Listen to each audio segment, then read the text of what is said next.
আসসালামু আলাইকুম ভিউয়ার্স, আজকে দেখাবো কিভাবে ভুট্টার জমিতে বীজ দিবেন, এখন কখন দিবেন, কিভাবে দিবেন সেই সব বিস্তারিত থাকছে আজকের ভিডিওতে। চ্যানেলে নতুন হয়ে থাকলে অবশ্যই চ্যানেলটিকে সাবস্ক্রাইব করে রাখতে পারেন। তো শুরু করা যাক আজকের ভিডিওতে। আসলে আপনারা যখন আপনাদের ভুট্টার জমিতে দেখতে পারবেন যে সব ধরনের ঘাসগুলো জ্বালায় বের হওয়া শেষ হয়ে গেছে, তখনই কিন্তু আপনারা ভুট্টার জমিতে কিন্তু পানি দিয়ে নেবেন। ভালোভাবে পানি দিয়ে নিয়ে সাথে সাথে সেদিন বিকালবেলা কিন্তু ভুট্টার জমিতে বীজ দিয়ে নেবেন। সার বীজ যতগুলো দেওয়ার লাগে এবং কি ভিটামিন এবং আরেকটা বীজ আছে সিও বীজ, সেই সিও বীজটি কিন্তু ভুট্টার জন্য খুবই গুরুত্বপূর্ণ একটি বীজ। কারণ এই সিও বীজ দেওয়ার সাথে সাথে কিন্তু ভুট্টাগুলো মোটা তাজা হয়ে যায়, আর ভুট্টার গাছ যত মোটা তাজা হবে তত ভুট্টার ফলন কিন্তু আপনাদের বাড়বে। আর এই যে সামনে যে জমিগুলো দেখতেছেন, ওই যে বাড়ি পর্যন্ত জুম করে দেখালাম, ওই পর্যন্ত কিন্তু আমাদের এই পুরো জমিগুলো। আর এই উপরে টালিটা কিন্তু আমরা এরি ধান লাগাই না, এই জন্য আমরা এটাতে ভুট্টা লাগাই। আর ওই যে নিচে দেখতে পাচ্ছেন ওইটা কিন্তু একটা ওয়া ধান রয়ে গেছে, কারণ ওইটাতে আমরা পরে লাগাই, যেহেতু এই জমিটা আসলে নদীর কাছে, কারণ সেই সাথে আমাদের ওয়া ধানটা কিন্তু দেরিতে লাগানো হয়, সেই ফলে কিন্তু ধানগুলো দেরিতে কাটা হয়। দেখতেই পাচ্ছেন এখনো কিন্তু জমিতে ধান রয়ে গেছে, আর আমাদের এদিকে কারো কিন্তু জমিতে কোনো ধরনের ধান নেই। আর যাই হোক, আজকের ভিডিওতে চলে আসি। এই যে দেখতেই পাচ্ছেন যে আমি ভুট্টার মধ্যে যে বীজ দিতেছি, সেই বীজটা হলো ঘাস মারা বীজ। ঘাস মারা বীজ দেওয়ার জন্য আপনাদের করণীয় কি শুরু থেকে তো একটু বলেছিলাম, যাই হোক আপনাদের সুবিধার্থে আবারও বলতেছি। কারণ ভুট্টার জমিতে ঘাস মারা বীজ দেওয়ার আগে আপনারা জমিটা ভালোভাবে পানি দিয়ে ভিজে নেবেন, কারণ ভিজে নেওয়ার সাথে সাথে ওই দিন কিন্তু আবার বীজ দেওয়া যাবে না। বীজ দিবেন একদিন পরে দিলে সেই বীজটা অবশ্যই খুবই কার্যকর হবে। আমি এই বীজটা দিতেছি আসলে 2-3 দিন পরে, পানি দিছি 2-3 দিন আগে, সময়ের অভাবে আসলে বীজ দিতে পারিনি, তাই 2-3 দিন পরে দিছি। আর আপনারা যারা পানি দিবেন তারা অবশ্যই কিন্তু পানি দেওয়ার পরের দিনই এই ঘাস মারা বীজটি দিবেন। এই ঘাসটা মারা বীজ দিলে কিন্তু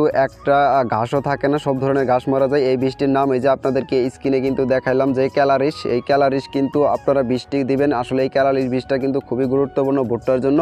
আর আরেকটা অন্য বীজ আছে, সেই বীজটা দেওয়ার পরে কিন্তু সব ধরনের ঘাস মারা যাবে, কিন্তু আবার নতুন করে ঘাস গজাইবে। আর এই ক্যালারিস বীজ দেওয়ার সাথে সাথেই কিন্তু সব ঘাস মরে যাবে, আর কোনো সময় এই ঘাসগুলো জ্বালাবে না। তো যাই হোক, ভিডিওটি কেমন হলো তা অবশ্যই কমেন্টস করে জানিয়ে দিবেন। আর কৃষি সম্পর্কে নতুন নতুন ভিডিও পেতে চ্যানেলটিকে অবশ্যই সাবস্ক্রাইব করে পাশে থাকবেন। ধন্যবাদ সবাইকে। পরবর্তী ভিডিও দেখার জন্য আমন্ত্রণ রইল। আল্লাহ হাফেজ।